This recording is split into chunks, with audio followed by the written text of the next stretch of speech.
Banten adalah sebuah provinsi di Pulau Jawa, Indonesia. Provinsi ini beribu kota di Kota Serang. Provinsi ini merupakan provinsi yang paling barat di Pulau Jawa. Provinsi ini sebelumnya pernah menjadi bagian dari Provinsi Jawa Barat. Tetapi provinsi ini menjadi wilayah pemekaran sejak tahun 2000 dengan keputusan Undang-Undang Nomor 23 Tahun 2000. Suku aslinya adalah Sunda. Sunda Banten yang berada di wilayah Kabupaten Serang bagian selatan, Kabupaten Pandeglang, Kabupaten Lebak, serta sebagian besar Kabupaten Tangerang dan komunitas masyarakat adat yakni suku Baduy yang mendiami wilayah Gunung Kendeng dan Lewi Damar di Kabupaten Lebak.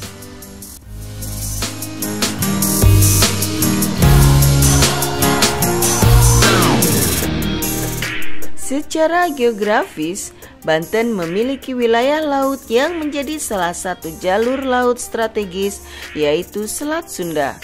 Dengan menggunakan kapal-kapal berukuran besar, Selat Sunda menjadi jalur penghubung antara Australia, Selandia Baru dengan kawasan Asia Tenggara, khususnya Thailand, Malaysia, dan Singapura.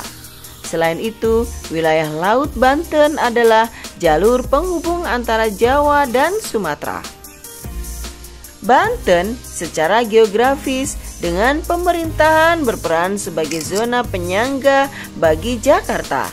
Peran ini utamanya berfungsi di wilayah Tangerang Raya yang meliputi Kota Tangerang, Kabupaten Tangerang, dan Kota Tangerang Selatan. Secara ekonomi, wilayah Banten memiliki banyak industri.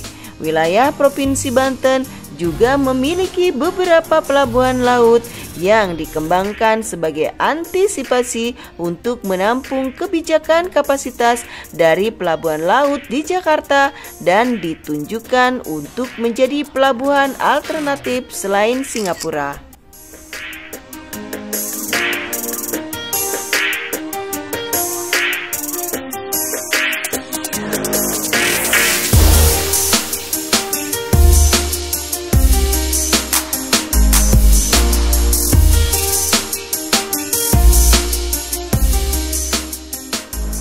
Banten sangat identik dengan kota sejarah.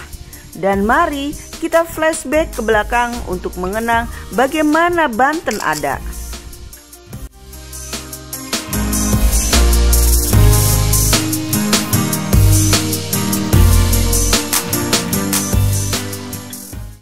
Banten atau dahulu dikenal dengan nama Bantam pada masa lalu merupakan sebuah daerah dengan kota pelabuhan yang sangat ramai serta dengan masyarakat yang terbuka dan makmur. Banten pada abad ke-5 merupakan bagian dari Kerajaan Tarumanegara. Salah satu prasasti peninggalan Kerajaan Tarumanegara adalah Prasasti Cidanghiang atau Prasasti Lebak yang ditemukan di Kampung Lebak di tepi Cidanghiang, Kecamatan Muncul, Pandeglang. Prasasti ini baru ditemukan di tahun 1947 dan berisi 2 baris kalimat berbentuk puisi dengan huruf Pallawa dan bahasa Sanskerta. Setelah runtuhnya Kerajaan Tarumanegara akibat serangan dari Kerajaan Sriwijaya, akhirnya dilanjutkan oleh Kerajaan Sunda seperti dinyatakan oleh Tom Peirce, penjelasan Portugis tahun 1513.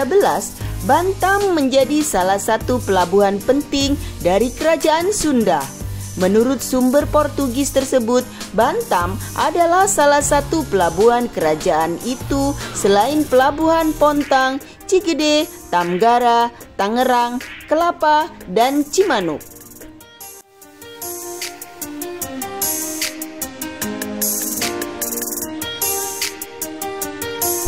Diawali dengan penguasaan kota pelabuhan Banten yang dilanjutkan dengan merebut Banten Girang dari Pucuk Umun pada tahun 1527, Maulana Hasanuddin mendirikan Kesultanan Banten di wilayah bekas Banten Girang. Pada tahun 1579, Maulana Yusuf, penerus Maulana Hasanuddin, menghancurkan Pakuan Pajajaran, ibu kota atau Pakuan Kerajaan Sunda. Dengan demikian, pemerintahan di Jawa Barat dilanjutkan oleh Kesultanan Banten. Hal ini ditandai dengan dirampasnya Palangka Sriman Sriwacana, tempat duduk kala seorang raja dinobatkan dari Pakuan Pajajaran ke Surosoan di Banten oleh pasukan Maulana Yusuf.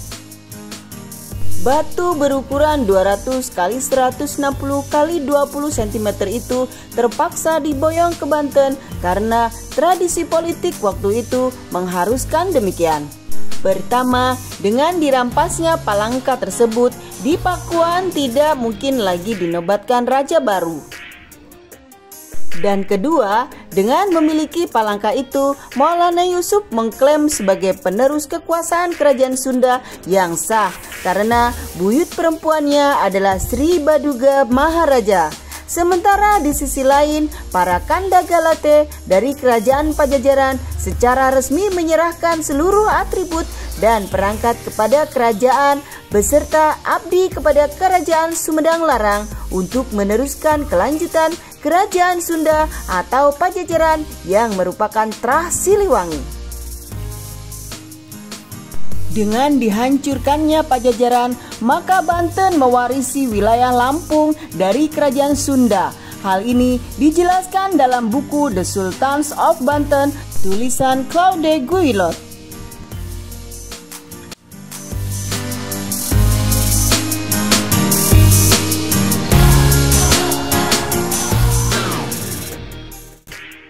Ketika sudah menjadi pusat Kesultanan Banten, sebagaimana dilaporkan oleh J. de Barros, Bantam merupakan pelabuhan besar di Asia Tenggara, sejajar dengan Malaka dan Makassar.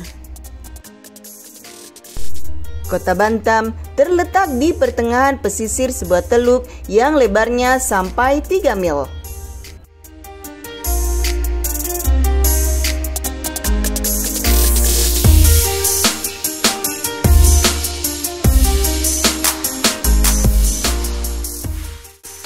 Pada awal abad ke-17 Masehi, Bantam merupakan salah satu pusat perniagaan penting dalam jalur perniagaan internasional di Asia. Tata administrasi modern kepemerintahan dan kepelabuhan sangat menunjang bagi tumbuhnya perekonomian masyarakat. Daerah kekuasaannya mencakup juga wilayah yang sekarang menjadi Provinsi Lampung. Ketika orang Belanda tiba di Bantam untuk pertama kalinya, orang Portugis telah lama masuk ke Bantam. Kemudian orang Inggris mendirikan loji di Bantam dan disusul oleh orang Belanda. Selain itu, orang-orang Prancis dan Denmark pernah datang di Bantam. Dalam persaingan antara pedagang Eropa ini, Belanda muncul sebagai pemenang. Orang Portugis melarikan diri dari Bantam tahun 1601. Setelah armada mereka dihancurkan oleh armada Belanda di perairan Bantam, orang Inggris pun tersingkirkan dari Batavia tahun 1619 dan Bantam 1684 akibat tindakan orang Belanda.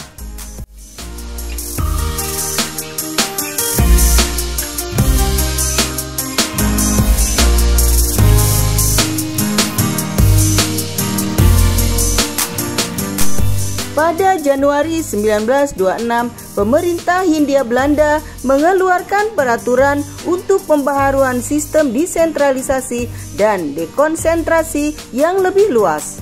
Di Pulau Jawa dibentuk pemerintahan otonomi provinsi. Provinsi West Java adalah provinsi pertama yang dibentuk di wilayah Hindia Belanda yang diresmikan dengan surat keputusan tanggal 1 Januari 1926 dan diundangkan dalam lembaran negara. Banten menjadi salah satu keresidenan, yaitu Bantam Regenshaven dalam provinsi West Java di samping Batavia, Bogor, dan Cirebon.